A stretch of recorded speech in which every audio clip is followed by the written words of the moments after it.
Seguimos hoy y con la ayuda de Dios terminamos el libro de Romanos. Gloria al Señor. Si el Señor nos da vida para terminarlo. Una bella epístola, empezamos en julio del año pasado y la terminamos hoy. Capítulo 16, versículo 17. Pablo, para terminar esta carta, hace una advertencia muy apropiada en nuestros días.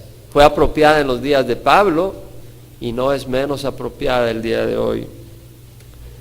Pablo dice: os ruego, hermanos, que vigiléis a los que causan disensiones y tropiezos contra las enseñanzas que vosotros aprendisteis, y que os apartéis de ellos, porque los tales son esclavos no de Cristo nuestro Señor, sino de sus propios apetitos, y por medio de palabras suaves y lisonjeras engañan los corazones de los ingenuos. Pablo está pidiendo, dice, os ruego, es un clamor del corazón de Pablo. Y dice, os ruego, hermanos, le está hablando al pueblo de Dios, que se reúne en las iglesias en Roma. Os ruego, hermanos, que vigiléis. Imagínate la palabra que usa, la palabra acá es scopeo. ¿Ha oído hablar del telescopio? Telescopio. Escopeo, ver de lejos. Microscopio, ver de cerca las cosas pequeñitas. La palabra escopeo, ver, y en este contexto significa observar, también puede significar fijar la vista, poner atención, y también puede significar marcarlo, marcar a alguien en la mente, es decir, tengo que volarle ojo. Y eso es lo que dice acá. Os ruego, hermanos, que vigiléis a los que causan disensiones, es decir, no cierres los ojos, no lo pases por desapercibido, cuídate de ellos, no te descuides, de hecho no dejes ni que se mezclen con el resto de tu grupo. Ya lo va a decir Pablo, lo dice Pablo, vas a ver que no estoy mintiendo. Vigiléis a los que causan disensiones, es decir, a los que causan división, aquellos que vienen en contra de la unidad. Porque tenemos una doctrina sana, pero entonces vienen aquellas influencias a decirte, no, aquí muy aburrido, aquí no está el espíritu, porque la gente no pega de gritos y no se tira al suelo. ¿Dónde está el espíritu? ¿Dónde están las emociones? O muy aburrido lo que enseña el pastor, me quedo a dormir. Y empiezan a sembrar su semilla y te empiezan a desanimar. Y dice, no solo disensiones, que quiere decir separación, te empiezas a apartar, sino tropiezos. Un tropiezo, escándalo en el griego, es un obstáculo en el camino que te hace tropezar, que te hace caer, para que no sigas en el camino, en la senda antigua, en el camino de vida. Pablo dice, os ruego, hermanos, que vigiléis a los que causan disensiones y tropiezos contra las enseñanzas que vosotros aprendisteis. Quiere decir que no pueden haber nuevas enseñanzas. Tienen que basarse en lo que Pablo ya enseñó. Tiene que basarse en lo que enseñaron los apóstoles. Y veamos que habla de enseñanza. De eso se trata la iglesia, de recibir enseñanza, no de entretenimiento. Pablo enseñaba. Y las enseñanzas de Pablo puede que no sean populares hoy en día, pero son clave. Muchos prefieren entretenimiento o prefieren un tipo de enseñanza marcada con psicología o métodos trazados por el hombre para superación personal, cómo hacer amigos y triunfar en la vida. Pero eso no fue lo que vino a enseñar Pablo. Pablo no estaba enseñando cómo hacer amigos y cómo triunfar en la vida. Pablo enseñaba cómo sacrificar nuestra vida por Jesucristo y seguirle. Otros evitan la necesidad de hablar del arrepentimiento, de que somos pecadores para no ofender a nadie. No te dicen claramente que el pecado te lleva a la condenación y que tu idolatría no le agrada a Dios, pues no te quieren ofender. Por supuesto que hay manera de decir las cosas, ¿no? Tú puedes decir las cosas con odio. Tú puedes usar la palabra de Dios, que es una espada para cortar, no para sanar. ¿Verdad? Vamos a usar la palabra del Señor para traer sanidad y vida, pero trae muerte para aquellos que la rechazan. Las nuevas enseñanzas te hacen tropezar cuando no son enseñanzas de la palabra de Dios. Las nuevas enseñanzas o son vacías porque no tienen escritura. Tú puedes ir a algunas iglesias donde no se oye la palabra del Señor para nada. Tal vez se oyó un versículo durante toda la proclamación. O solo se enseñaron 15 minutos. La homilía fueron de 10, 15 minutos. Y tienes 7 días a la semana oyendo basura. Y no tienes la manera de edificarte. O es una distorsión de la escritura. Tal vez es escritura pero distorsionada, malinterpretada. O tal vez son escrituras fuera de contexto, donde tú agarras un versículo y se saca del contexto en que está y empiezas a usarlo de una manera totalmente equivocada. O son tradiciones de hombres que no están basadas en la escritura, sino en la mente del hombre. O son revelaciones nuevas. Pero la palabra del Señor quedó cerrada con el libro de Apocalipsis. No quiere decir que Dios no nos hable. Dios nos habla. ¿A quién le habló el Señor ahora durante la alabanza? Dios nos habla. Pero no a través de doctrina nueva ni otra palabra fuera de la palabra de Dios. Hay muchos ejemplos de palabras que son contra las enseñanzas que aprendieron los seguidores de Cristo a través de Pablo, a Jesús a través de María. ¿Cuándo dijo Pablo eso? Búscalo. Orar por los muertos. ¿Cuál de los apóstoles enseñó eso? Sacrificio de la misa. Jesús en la cruz dijo, consumado es. Sacrificio de la misa es un sacrificio continuo. Cada vez que se celebra la misa es un sacrificio. Por eso el pan se convierte supuestamente en carne y el vino en sangre, porque supuestamente se vuelve a sacrificar a Jesucristo. Entonces, ¿qué de sus palabras? Consumado es. Y otros que dicen que si no se hablan en lenguas no tienes el Espíritu Santo. ¿Cuándo Pablo dijo eso? O que si Dios existe en una sola persona, no en tres, que Jesús es el mismo Padre, el mismo Espíritu Santo, que no son 3 personas, una sola. No, son 3 personas, es un solo Dios, pero son 3 personas. El Padre dijo, este es mi Hijo amado en quien me complazco. Cuando Jesús se bautizaba y el Espíritu descendió en forma de paloma, eran 3 personas. Jesús no la estaba haciendo de ventríloco. Algunos enseñan que los cristianos tienen demonios y que hay que expulsarles los demonios. ¿Cuándo enseñó Pablo eso? O que Jesús es el primer ángel creado por Dios, como enseñan los testigos de Jehová. ¿Cuándo enseñó Pablo eso? Mira lo que dice Pablo. Os ruego, hermanos, que vigiléis a los que causan disensiones y tropiezos contra las enseñanzas que vosotros aprendisteis y que os apartéis de ellos. Lo que está diciendo Pablo es que si alguien viene y trae esta enseñanza, si alguien viene y trae esas enseñanzas, tú con amor les muestras el error, pero si ellos quieren introducir esas enseñanzas, no tengas comunión con ellos, dice Pablo. Así de claro. Mira 2 de Juan 1, 5 al 11. Mira lo que dice el apóstol en la segunda epístola de Juan, la segunda carta de Juan, no el Evangelio, sino la carta de Juan. Ahora te ruego, Señora, no como escribiéndote un nuevo mandamiento, sino que hemos tenido desde el principio, que nos amemos unos a otros. Juan está diciendo, hay un mandamiento que es amarnos unos a otros. Y este es el amor, que andemos conforme a sus mandamientos.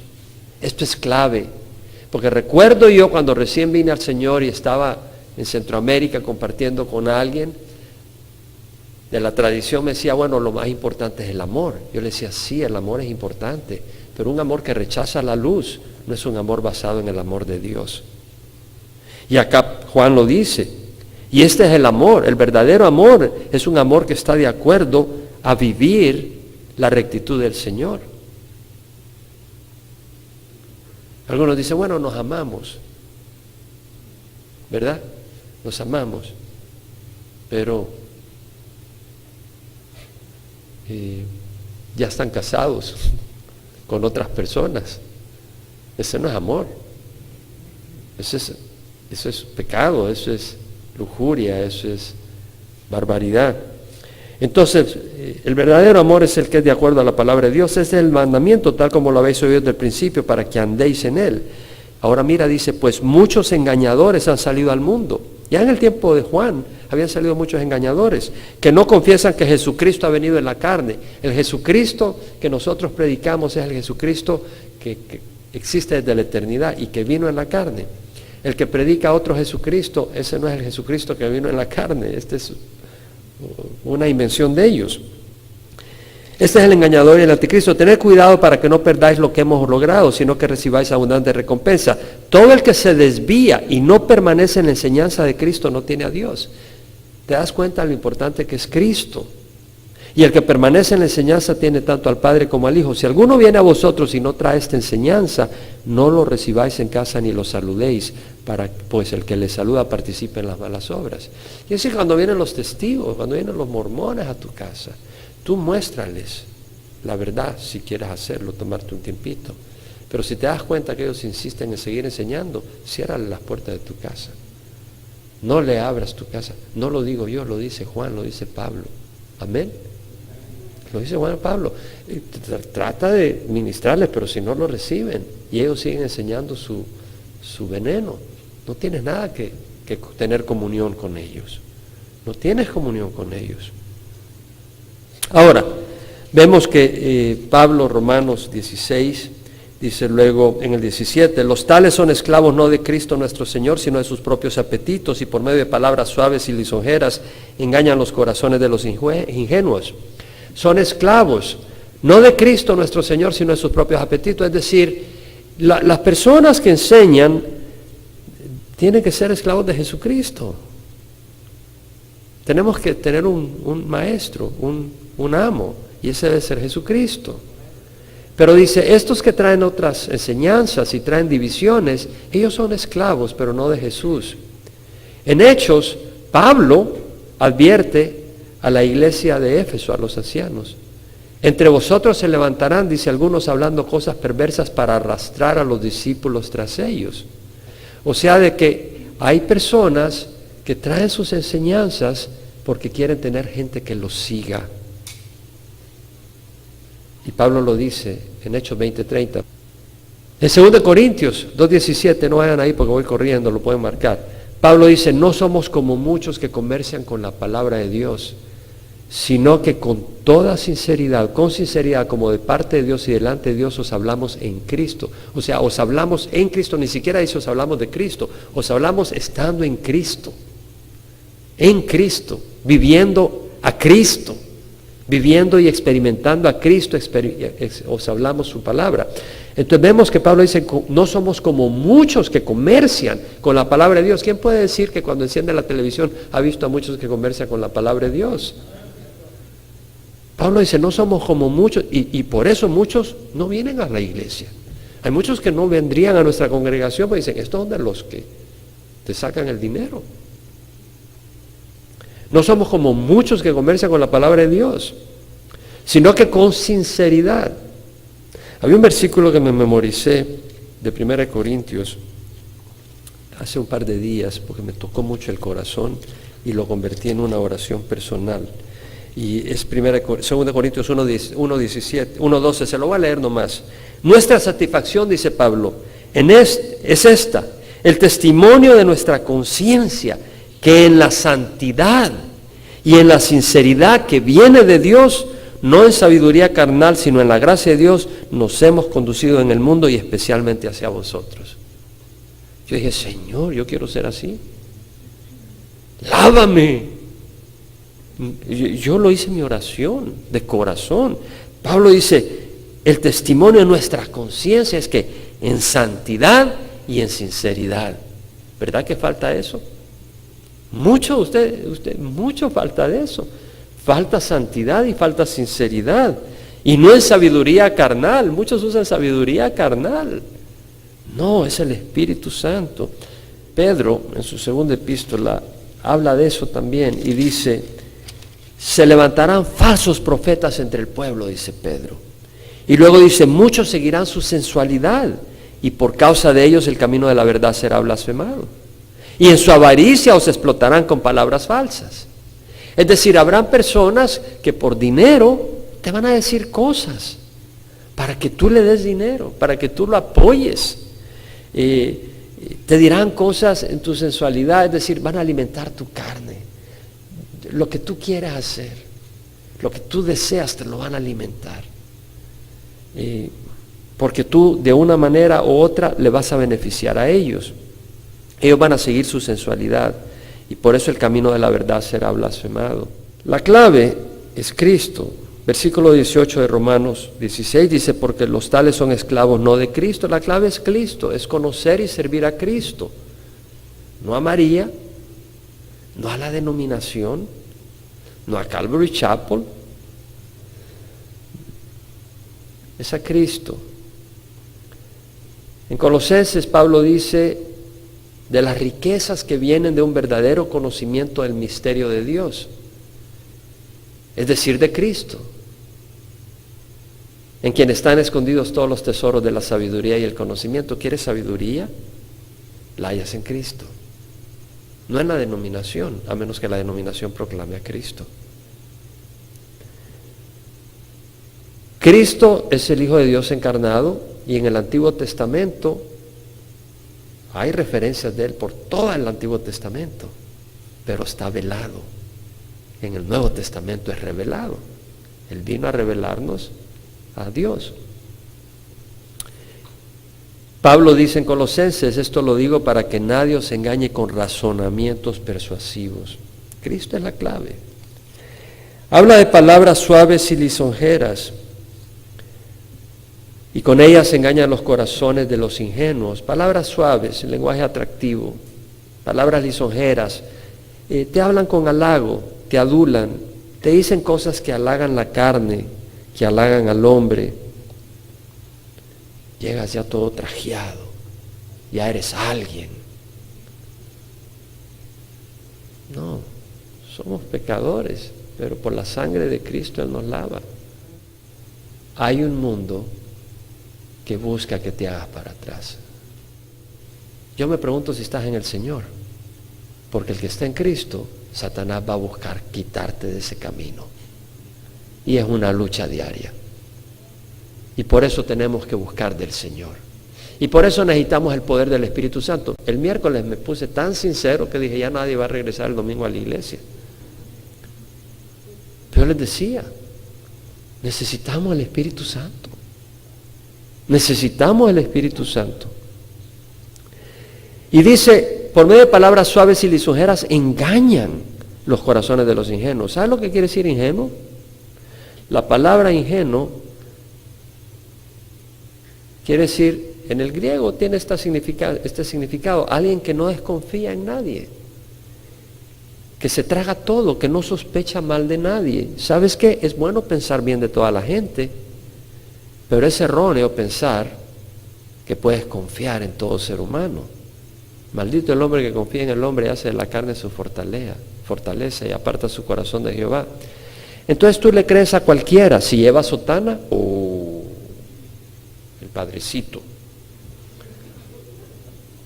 O si salió del seminario, el reverendo. O si dice, hermano, Dios dice, ¡ay, sí! Dios está hablando a través de él.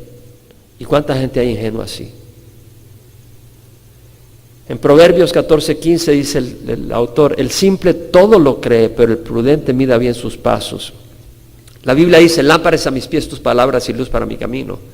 La palabra de Dios es lámpara. Según de Timoteo 3:16, ¿qué es lo que dice? Toda escritura es inspirada por Dios y es útil para enseñar, reprender, corregir e instruir en justicia, a fin de que el hombre de Dios sea perfecto, equipado para toda buena obra. Toda escritura, es la escritura.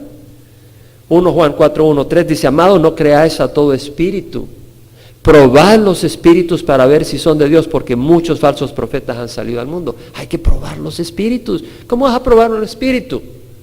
¿Cómo vas a saber si algo es del Espíritu Santo o no? Hablaba con alguien y me decía de algunas iglesias que visitó recientemente en su viaje y que la gente cae y todas estas cosas. Y hablábamos y le decía, ¿sabes qué? Es que hay una gran confusión porque la gente no prueba las experiencias espirituales de hoy en día con la Biblia. Y si tú no pruebas las experiencias espirituales con la Biblia, Entonces cualquier experiencia espiritual que mete Satanás, tú crees que es espiritual, y lo es, pero no es de Dios, es del diablo. Y Satanás se viste como ángel de luz. Pablo en su segunda carta a los Corintios dice que de los falsos profetas, de obreros fraudulentos que se disfrazan como apóstoles de Cristo. ¿Quién ha oído hablar mucho de los apóstoles? El apóstol fulano, la apóstol tal. Y no es de extrañar, pues aún Satanás se disfraza como ángel de luz. Por tanto, no es de sorprender que sus servidores se disfracen como servidores de justicia. Entonces ellos aparentan ser siervos de Dios, pero tenemos la palabra de Dios para descubrirlos. Versículo 19, porque la noticia de vuestra obediencia se ha extendido a todos, por tanto me regocijo por vosotros, pero quiero que seáis sabios para lo bueno e inocentes para lo malo. La noticia de vuestra obediencia, la iglesia en Roma era una iglesia obediente a la palabra de Dios. Yo recuerdo una hermanita de nuestra congregación, cuando recibió al Señor, y nos reuníamos con alguna frecuencia, porque tenía una cantidad de preguntas, venía de la tradición, y tenía una cantidad de preguntas, pero lo que me impresionaba era la facilidad con que recibía la palabra de Dios. Porque me decía, pastor, ¿y aquí qué con esto? Y agarraba la Biblia yo y ya le decía, mira, la palabra dice esto. Ok, ya quedó claro, pastor. Así de sencillo. No había vuelta que darle. O sea, un corazón obediente a la palabra de Dios. Y eso es lo que dice Pablo de la iglesia de Roma. La iglesia de Roma no está hablando la iglesia tradicional, sino la iglesia que se congregaba en Roma. Amén. No me hace la diferencia. Vuestra obediencia se ha extendido a todos, por tanto me regocijo por vosotros, pero quiero que seáis sabios para lo bueno e inocentes para lo malo. Pablo está diciendo, los quiero advertir, porque es bueno ser inocente, pero inocente en cuanto al pecado. O sea, que cuando hagan bromas inmorales ni las entiendas, porque tú no tienes la mente toda torcida. ¿Sabes de lo que estoy hablando, verdad? Cuando uno es niño, uno ingenuo, pueden decir unas bromas todas de doble sentido, y uno dice, ¿y por qué se ríen? Uno no sabe. Y Pablo dice, en ese sentido quiero que seas inocente, pero quiero que seas sabio. Quiero que seas sabio, dice Pablo, para lo bueno. Sé inocente en cuanto a cosas de doctrinas raras, nuevas. No tengas que ver nada con eso. Digas, ¿y eso qué está diciendo eso? Eso no me alimenta, eso no tengo nada que ver. Eso no tiene que ver conmigo. Y luego dice Pablo, y el Dios de paz os aplastará pronto a Satanás debajo de vuestros pies. Esto lo mencioné el miércoles. El Dios de paz aplastará pronto a Satanás debajo de vuestros pies. ¿Por qué menciona aquí esto Pablo? Porque ha hablado de aquellos que están tratando disensión, aquellos que están tratando división, aquellos que están trayendo piedra de tropiezo que hace que uno se salga del camino. ¿De dónde nace todo eso? Nace de Satanás. La palabra Satán es oponente, él es nuestro oponente. Y un día Dios va a aplastar a Satanás debajo de nuestros pies. Y gloria al Señor por ese día que viene. Ahora Pablo dice el Dios de paz. Ya en el Romanos 15:33 ha hablado el Dios de paz. Dios es un Dios de paz. Y muchas veces nosotros no experimentamos esa paz. Pero el Señor nos dice cuál es la clave. Siempre venir a Él. Venid a mí todos los que estáis cansados y cargados, y yo os haré descansar. Venid a mí todos los que estáis cansados y cargados, y yo os haré descansar. Tomad mi yugo sobre vosotros y aprended de mí, que soy manso y humilde de corazón, y hallaréis descanso para vuestras almas, porque mi yugo es fácil y mi carga es ligera. Entonces, el tomar el yugo del Señor es el tomar su voluntad, el aceptar su voluntad. Y entonces vamos a tener paz. Muchas veces estamos luchando contra la voluntad del Señor, no tenemos paz. Queremos resolver las cosas con nuestras manos, no tenemos paz. Queremos ver las cosas en nuestro tiempo. Leíamos el miércoles, someteos bajo la poderosa mano de Dios, y Él os exaltará a su debido tiempo. A veces queremos hacer las cosas en nuestro tiempo, y por eso no tenemos paz, porque queremos hacer las cosas, nosotros queremos controlar nuestra vida. Pronto aplastará a Satanás debajo de vuestros pies. Satanás es el enemigo fuerte. pero fue inutilizado en la cruz. Jesucristo en la cruz inutilizó el poder de Satanás. Y si estamos identificados con Cristo, Satanás no nos puede hacer nada. Jesús dijo, el ladrón solo viene para robar, matar y destruir. En Halloween no presentan a ese ladrón que viene para robar, matar y destruir. Viene a destruir hogares, viene a robar gozo. ¿Quién puede decir amén a esa realidad?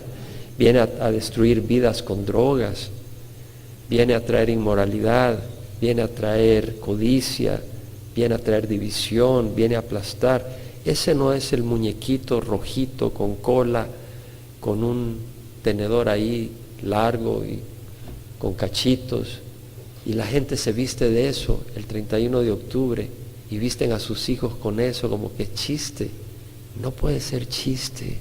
Si alguien ha asesinado a tu hermano, ¿tú te pondrías la máscara de él y agarrarías una pistola semejante a la que usó para matar a tu hermano y un día celebrarías en forma de chiste a esa persona? ¿Tú harías eso? No, eso es lo que hace el mundo. El 31 de octubre se visten de demonios, se visten del diablo, se visten de brujas, se visten de brujos. ¿No te parece que es una estupidez, por decir lo mínimo? Lo que muestra es que el mundo está bajo el poder de Satanás. Si tuviéramos un poco de sentido común, no haríamos nada de eso. Versículo 21, Timoteo, mi colaborador, os saluda, y también Lucio, Jasón y Sosípater, mis parientes. Timoteo, mi colaborador. Timoteo es este hijo de una mujer judía y de un padre griego que Pablo encontró en Listra, y en su segundo viaje misionero lo tomó consigo como su acompañante.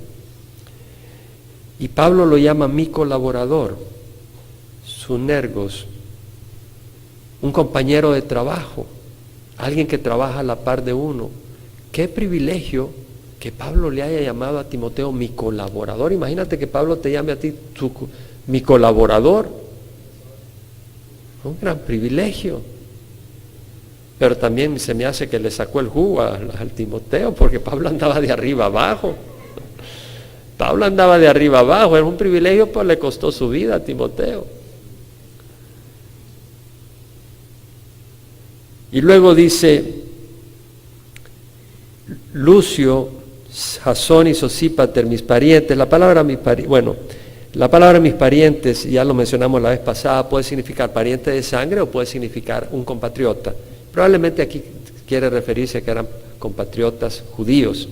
Lucio, bueno, hay un cierto Lucio de Cirene mencionado en Hechos 13:1 cuando Lucas narra donde está reunida la iglesia en Antioquía y donde habían profetas y maestros.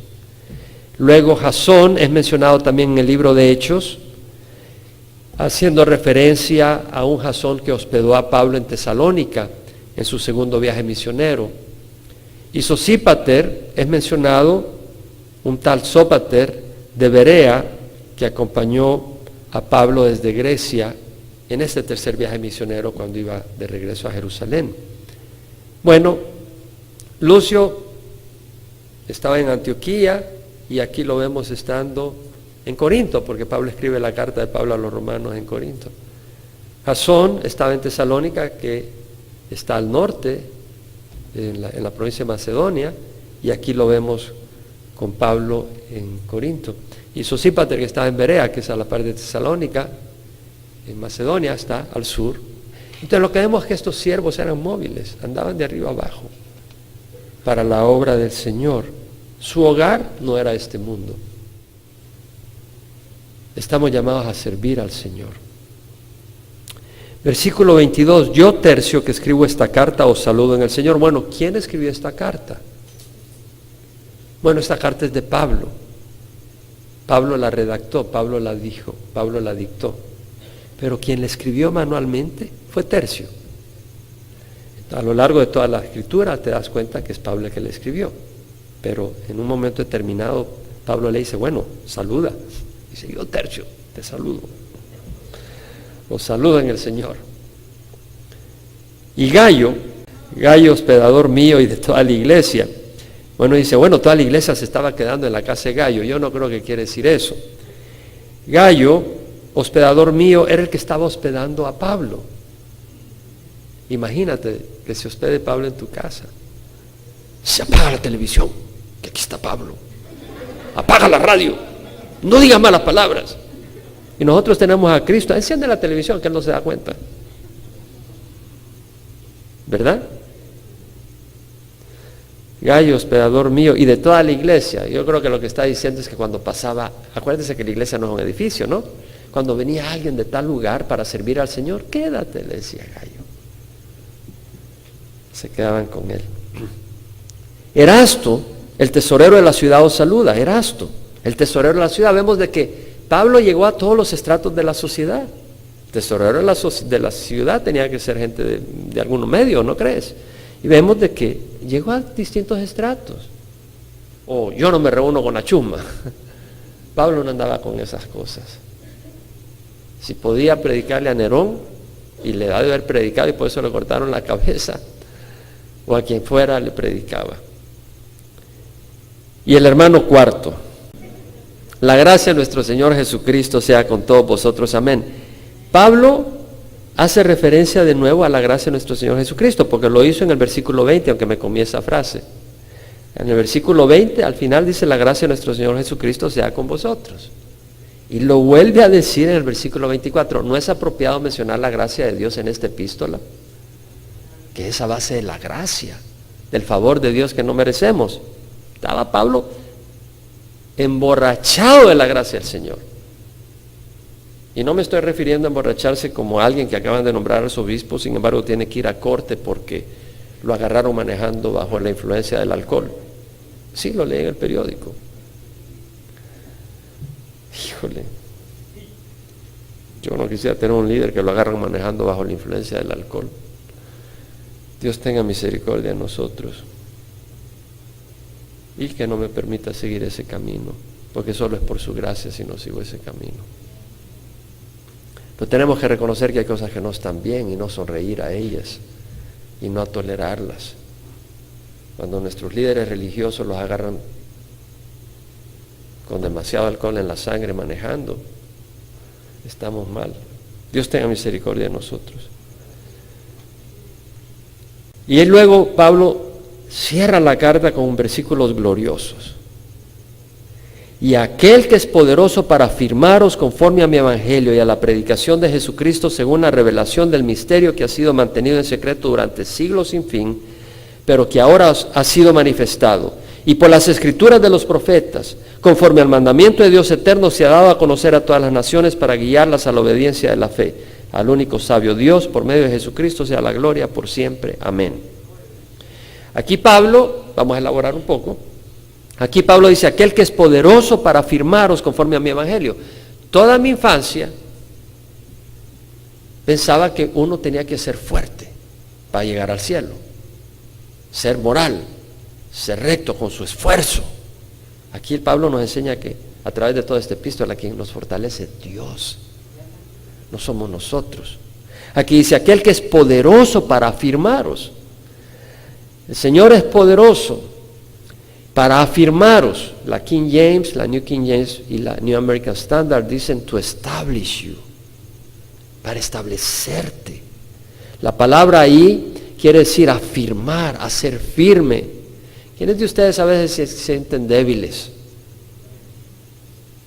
Entonces tenemos que hacer nuestra parte. Dios no te puede afirmar si tú te escapas de sus manos. ¿Cómo te puede afirmar si tú escapas, si tú te sales de sus manos? No, pero el Señor te quiere afirmar, te quiere hacer firme, te hacer constante, hacer estable, que camines rectamente y establemente en tu fe, te quiere afianzar. Y Dios es poderoso para hacerlo. Dunamai, de ahí viene la palabra dinamita, dunamai, poder, el Señor tiene poder. En otra parte de la carta a Corintios, Pablo dice, mas por obra suya estáis vosotros en Cristo Jesús. Por obra suya, es por obra de Él. Y Pablo acá dice, aquel que es poderoso para afirmaros conforme a mi evangelio. De eso es el evangelio. que no somos nosotros los dignos de entrar al reino de los cielos por nuestro esfuerzo. Pues todos pecamos y no alcanzamos la gloria de Dios, pero hemos sido justificados gratuitamente por medio de la redención que es en Cristo Jesús. Entonces es lo que Jesús ha hecho por nosotros. Eso es el Evangelio, y Pablo está diciendo, aquel que es poderoso para afirmaros conforme a mi Evangelio. ¿Te sientes débil? ¿Te sientes desanimado? ¿Te sientes que quieres tirar la toalla? Porque habrá momentos en que te puedas sentir así. Ten cuidado de creer de que tú estás parado porque tú eres un gran hombre, una gran mujer. Necesitamos al Señor, hermanos. Necesitamos al Señor.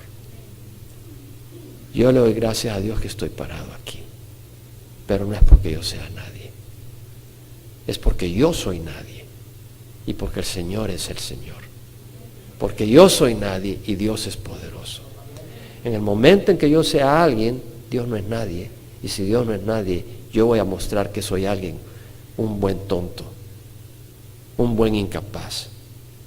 Pero si yo soy nadie y dejo que el Señor sea Dios, Él me levanta y me sostiene. Y eso es lo que tenemos que hacer, reconocer que el que nos sostiene. Entonces, ¿qué tenemos que hacer? Bueno, buscar a los hermanos, buscar la iglesia, buscar las alabanzas. Yo siento el deseo, busca del Señor, busquemos del Señor. Pablo dice, aquel que es poderoso de hacer todo mucho más abundantemente de lo que pedimos o entendemos según el poder que obra en nosotros. A Él sea la gloria en la iglesia, en Cristo Jesús, por todas las generaciones, por los siglos de los siglos. Amén. A Él.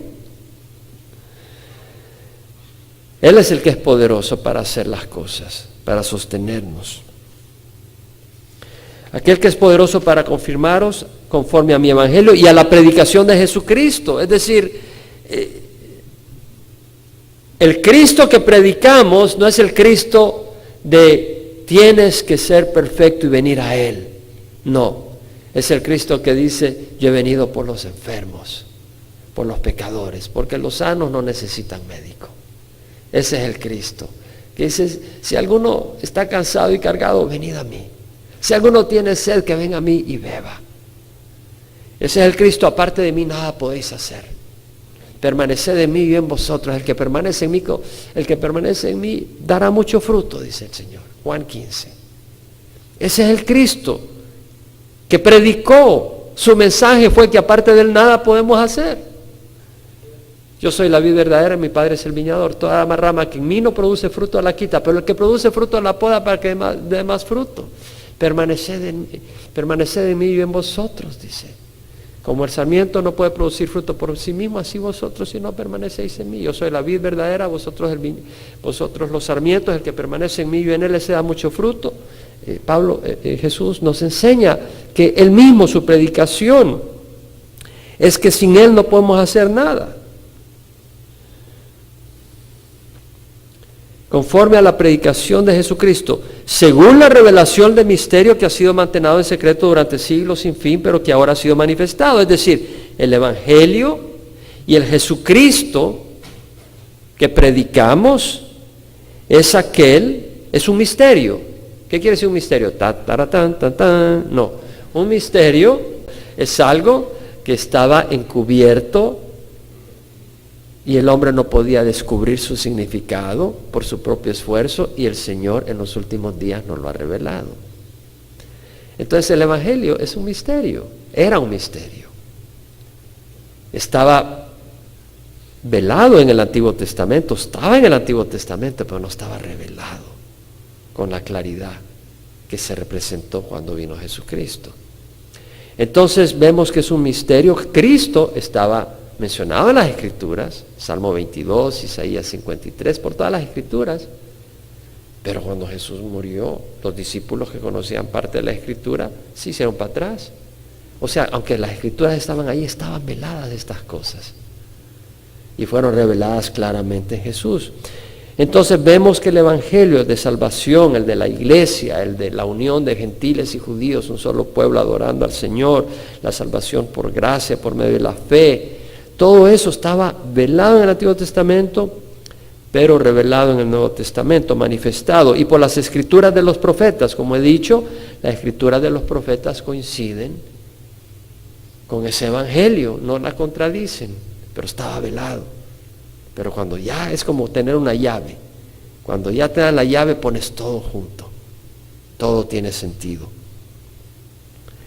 Y dice Pablo, conforme al mandamiento del Dios eterno, se ha dado a conocer a todas las naciones para guiarlas a la obediencia de la fe. Es decir, el Señor Jesucristo, ayer Phil Twenty mencionó estos versículos, Mateo 28, id pues y haced discípulos de todas las naciones, es un mandamiento, bautizándolas en el nombre del Padre, del Hijo y del Espíritu Santo y enseñándoles a obedecer todo lo que os he mandado.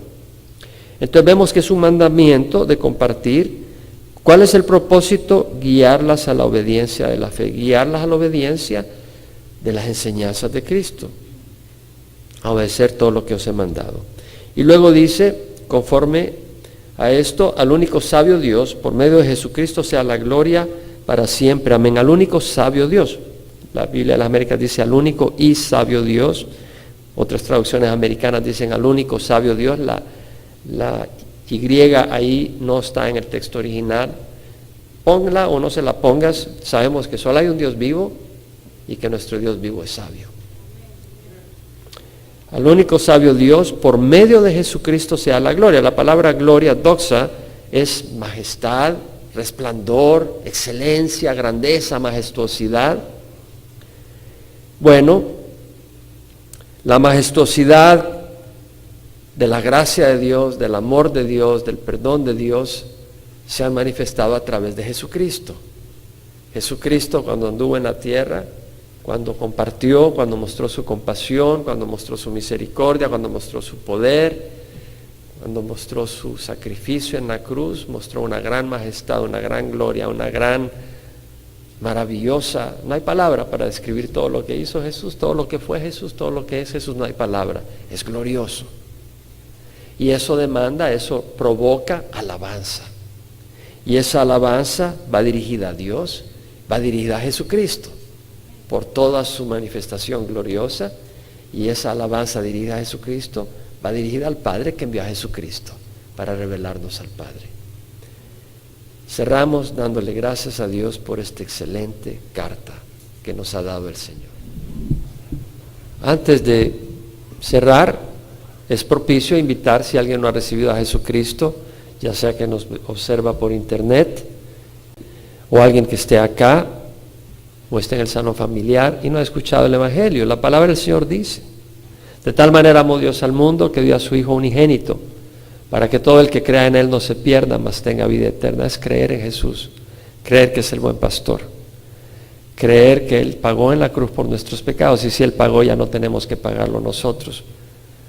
Pero la palabra del Señor dice que debemos de hacerlo Señor de nuestras vidas. En Romanos leemos que dice la palabra, que cerca de tu boca y de tu corazón está la palabra de fe que predicamos. Que si confiesas con tu boca Señor, a Jesús por Señor, y crees en tu corazón que Dios lo resucitó de la muerte, serás salvo. Porque con el corazón se cree para ser declarado justos, y con la boca se confiesa para salvación. Porque todo el que cree en Él jamás será avergonzado. Porque no hay distinción entre judío y griego, pues el Señor es rico en misericordia para todos los que le invoquen. Porque todo el que invoque el nombre del Señor será salvo. Entonces, lo que quiere decir esto es de que nosotros, al creer que Jesús resucitó, que murió por nuestro pecado y resucitó, estamos diciendo al Espíritu Santo, sí, recibo tu testimonio, acepto tu testimonio. Pero no basta, hay que declararlo Señor de nuestras vidas. Jesús dijo, ¿por qué me dice Señor, Señor y no hacéis lo que yo digo? Lo primero que hay que hacer es declararlo Señor de nuestras vidas. Ahí con los ojos cerrados, si tú nunca has recibido a Jesús por Señor, te invito a que ores. Ahí estás viéndonos por internet. Te invito a que ores en voz alta. Voy a pedir que bajen la luz, por favor. Gracias. Ahí, con los ojos cerrados, nunca has recibido a Jesucristo, el salón familiar o acá, o a través del internet. Ora conmigo. Padre Santo, te ruego perdón por mis pecados. Creo que Jesús murió en la cruz por mis pecados. Creo que su sangre es preciosa y paga por toda mi iniquidad. Quiero caminar en la luz. Quiero caminar en la verdad. Quiero ser libre de la maldad. Lávame y sáname, Señor. Restáurame. Quiero caminar contigo. Te declaro, Señor mío. Dame tu Espíritu Santo para obedecerte, para conocer tu gran amor, para entender lo mucho que me amas y para nunca apartarme de ti, hacer lo bueno y rechazar lo malo. Te lo ruego en nombre de Cristo Jesús. Amén. Si has hecho esta oración, el Señor ha entrado en tu corazón. Si estás aquí en la congregación, háznoslo saber, te queremos obsequiar una Biblia, pues es algo muy importante que puedas seguir la palabra de Dios. Y si tú nos estás viendo por internet, escríbenos info@elvela.com. Haznos saber, nos encantaría conocer de ti. Padre, te damos gracias una vez más por este tiempo lindo que hemos tenido, por tu palabra, por esta majestuosa epístola, Señor, que ha sido de gran bendición para nuestras vidas. Y te rogamos, Señor, que tu Santo Espíritu llene nuestras vidas el día de hoy y esta semana. Señor, tú eres quien nos afirma. Tú eres poderoso para afirmarnos. Venimos a ti.